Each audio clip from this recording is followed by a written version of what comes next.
Last night started off pretty normal. Most of the downstairs lights were off when I got home, but that was to be expected.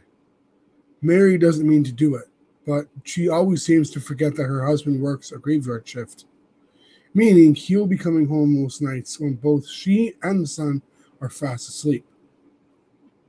It was nothing to be angry about, though. I simply planned to bust her for constant forgetfulness the next morning and nothing more. Anyways, I hadn't eaten anything in the last 2 hours, so rather than going straight up to bed like I always do, I decided to pop a frozen pizza into the microwave, just to silence my growling stomach.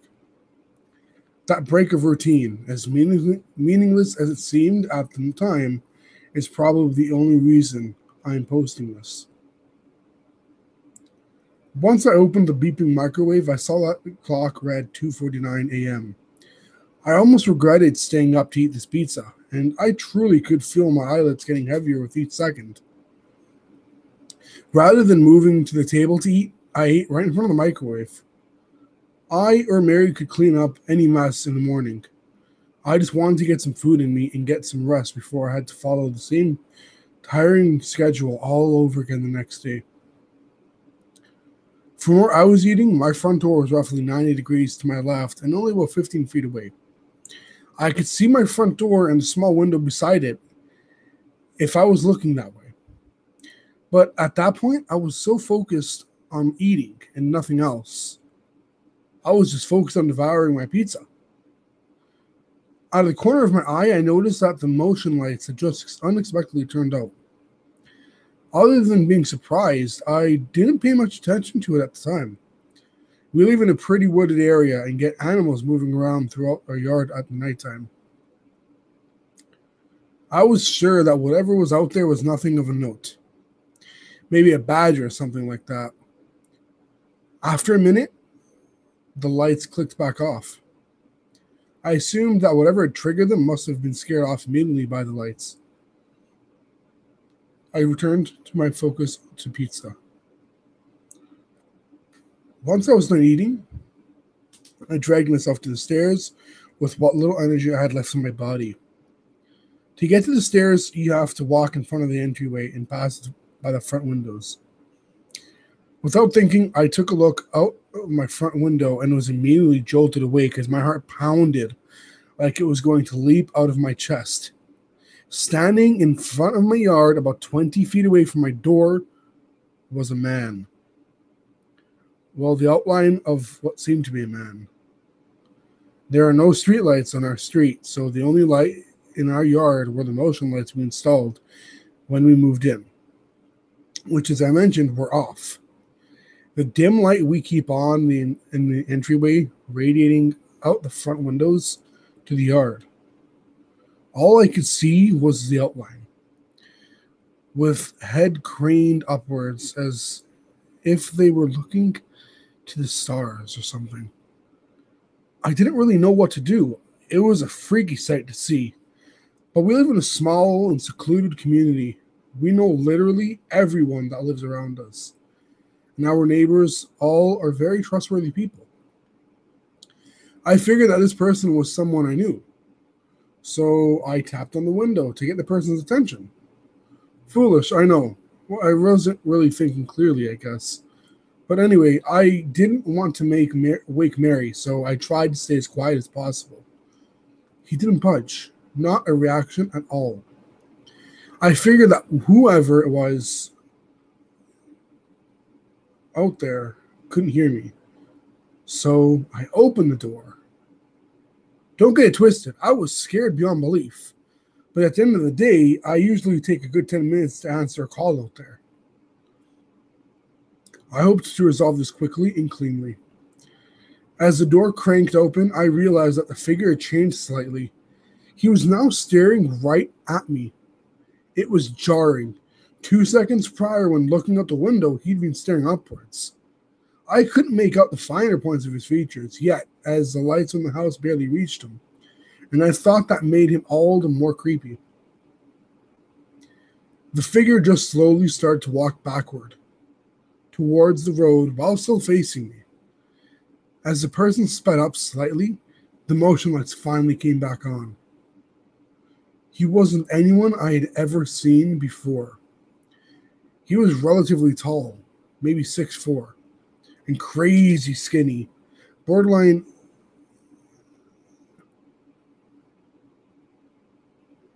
sorry, borderline emaciated. He truly looked like he had never eaten anything a day in his life. And he was completely hairless. No eyebrows, no facial hair, and bald. I was speechless at this seemingly mute and sickly person just silently observed me, and I quickly realized that he was less terrifying when he was obscured by shadows. He turned and ran away from me through my yard, across the road and into the woods on the other side of the road. I was frozen in fear. Neither fight or flight kicked in me. Had this person wanted to hurt me or marry, he had his chance, but he didn't take it. I locked the door and went upstairs, not really sure what to do. Couldn't really have called the police once he was gone. Could I? I mean, this guy really didn't do anything. Yeah, sure, he was on private property, but I'm sure the police wouldn't take it seriously. I figured it was useless, and that I'd rather keep my guard up in case this man came back tonight and worry about possibly phoning the police. I got very little sleep that night. I was sure that every rustle in the leaves or every gust of wind was a trespasser returning. I finally shut my eyes at 6 a.m. when the sun started to rise, but was up when I heard Mary shuffling to the shower at 8ish. Oh, good morning. Didn't expect you to be up. Aren't you sleepy? Yeah, but I couldn't really sleep. Tough night of work and all that. Since I'm up, why don't I make you some breakfast before you go to work? She smiled and nodded in appreciation. I wanted to tell her about the events from a few hours prior, but I knew it would freak her out. Anyway, why wouldn't it? It was a terrifying turn of events. I don't know. I thought maybe her favorite dish of bacon and eggs would make the news easier to her. Really dumb logic in hindsight. But I guess I was still experiencing a fear-induced shock. What are we going to do? Mary was trying to be calm. But I knew by the fact that she ignored her breakfast after I explained the situation that she was already freaked out. I told her there wasn't much for us to do right now. We argued a little bit, and she made it clear that she really wanted me to call the police. I still didn't think that it was a good idea. We had zero evidence to prove there was anyone even in our yard the previous night. Zilch. Or so I thought. Hey, what about those cameras that Miss Maddox installed? Didn't you link them up to your laptop when we moved in? Or something like that. We moved in 5 years ago because even though it was in the middle of nowhere, this house was actually a lot closer to both of our jobs. And honestly, we liked the privacy and community the community offered. We bought the house from Jason Maddox, whose mother was an old widower living there alone for a few years. She had been petrified of our neighborhood ever since the death of her husband. Her son sold the house on her behalf so that she could live with him, hopefully living out the final years of her life in peace with Jason and his wife and kids. Before she moved out, she had Jason install a few cameras outside her house just to provide her peace of mind. The things were cheap pieces of junk, and Jason himself said they rarely looked at them. But it turns out they actually came in more handy than any of us could have imagined. I shrugged. I guess you're the brains in this relationship after all, Mayor. I'll call the boys in blue and deal with them and the cameras before I head off to work. In the meantime, do me a favor and don't get too upset about all this. That was easier said than done, but I actually think she was a lot calmer once I actually started to take her police suggestion seriously. I kissed her goodbye and got right to work on figuring things out. I poured myself a coffee and got to work. I was half expecting the bastards not to work in their own in their hour of need because of my decade of neglect. But thankfully, I couldn't have been more wrong. I opened the software, and after a 15-ish minutes of updates and whatnot, I finally saw a live feed of the 4 different cameras on my outside. The cameras in the driveway was angled poorly to the point where you could only see a small sliver of the driveway and dense foliage. When the back and the side cameras showed mostly foliage in the fenced-in portion of our yard. Jason Maddox had unsurprisingly done a piss-poor job at setting up 75% of the cameras. The front camera was comparative mecca for our home surveillance. From what I could tell from watching the live feed, this camera was angled perfectly to have captured our uninvited visitor. I went into the database and found last night's camera feeds. Sure enough, at 2:54 a.m., the man crept out from the shadows and into our front yard. There it was. Concrete, undeniable proof. I called and alerted the police, and they took me very seriously once I told them I had video evidence of the intruder.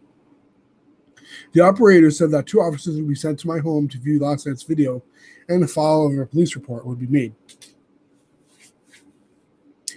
Alas, my relief was short-lived. Something that the operator said made the hairs stand up on the back of my neck. A logical, seemingly mundane question with immense ramifications. Something both horrifying and entirely possible that I simply hadn't thought of. Does this individual show up on the security cameras any other nights? All at once, I realized how entirely possible and downright terrifying this was. I mean, how many times did I lay awake in bed and see the front lights click on at odd hours of the night? Like I said, it was a pretty regular occurrence for us. I immediately checked the feed from the night before, and I encountered the man face to face. I wasn't sure when he might come, so I started at 9 p.m. I played it at 2 times speed and made it through the night without any note. Momentary relief. I went back to one more night prior at 12:36 a.m. He creeps into the yard and triggers the front motion lights. I was stunned. But it got even worse. He stayed there, motionless in complete darkness, until about just 5 a.m. He was still there for almost 5 hours, and he didn't even trigger the motion lights again until he turned around and left for the day. Think about that. While our motion lights aren't very sensitive, I know for a fact that something as simple as a head jerk from a sneeze would set them off. This guy was essentially a statue for almost 5 hours. As I'm writing this, I'm shaken. The police arrived moments after I made my discovery. I told the 2 officers about this new development, and they were visibly uncomfortable. Sergeant James, the veteran between the 2 officers, would later tell me that he never saw anything like this in almost 23 years on the job. We went through 33 days worth of video logs and found that the man had come to my home on 27 of those nights, besides the night I interrupted him. His briefest stay lasted 22 minutes and 15 seconds, 5 days ago, just for reference. His longest stay occurred earlier last week. He arrived at 11:57 and left at 6:13 a.m. He always stands in a similar spot in the front yard, about 20 feet from the door. I called him sick for work tonight because I can't begin to describe how little I want Mary to be alone at this house when night falls. I'm terrified. So are the cops, especially since they know they don't have this person for much. So, for all the evidence shows is trespassing and loitering on private property, if they were to catch him in the act and not find any reason to charge him with a more serious crime, he'd probably just get a fine and a brief stint in jail. They claim they'll have patrol cars scouring the area tonight and 1 car stationed in front of my house all night, which makes me feel somewhat better. But their lack of answers and their obvious uneasiness about all this makes me extremely nervous. Folks, that's all I have for now. Mary comes home in an hour, and it'll be dark soon. If anyone here knows anything about this situation, or just has a theory or spots a detail I might miss, please, please, I'm begging you, let me know in the comments. I will update you all when or if we learn more about this whole situation, or if something of note occurs. Until then, let's just hope we make it through the night tonight.